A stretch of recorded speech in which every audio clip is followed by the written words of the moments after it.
დედაქალაქის მერის ინიციატივით ნებისმიერ თბილისელს კვლავ აქვს შესაძლებლობა სახთანახოს მდებარე რაიონულ მუნიციპალიტეტში არსებულ დასაქმების სრულთა ბაზაში დარეგისტრირდეს. პარალელურად მიმდინარეობს ბაზაში არსებულ პირთა პროფესიული გადამზადებაც. ერთ-ერთი სასწავლებელი, სადაც დასაქმების სრულელები კვალიფიკაციას იმაღლებენ კოლეჯის სპექტრია.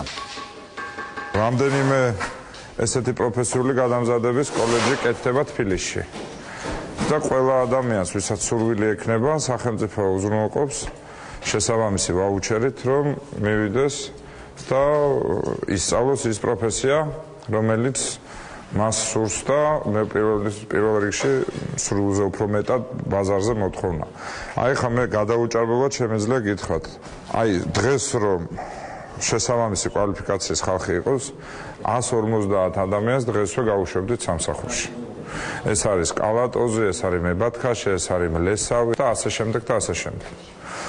ანუ ერთის მხრივ ჯერ მწვავე უმუშევრობა კი გვაქვს, მაგრამ მეორეს მხრივ არის მთელი რიგი პროფესიები და ობიექტები და სამუშაოს ასე ვთქვათ მიმცემები, ვინც საჭიროებენ ეს კვალიფიცირებულ მუშახელს. ამიტომ აი ესეთ კოლეჯებს ექნება ძალიან დიდი მნიშვნელობა.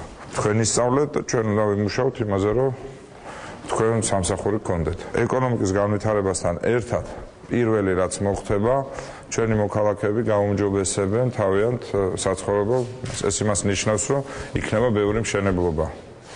მშენებლობა ეს არის დასაქმება ინჟინერისთვის, დასაქმება ხელოსნისთვის, დასაქმება არქიტექტორისთვის, დასაქმება სხვადასხვა პროფესიებისთვის, რომელიც მშენებლობასთან არის კავშირში. ძალიან ბევრ ამას ნიშნავს. ის მომდევნო 10-20 წელიწადი მშენებლობა იქნება ჩვენი ქვეყნის ერთ-ერთი მთავარი მიმართულება.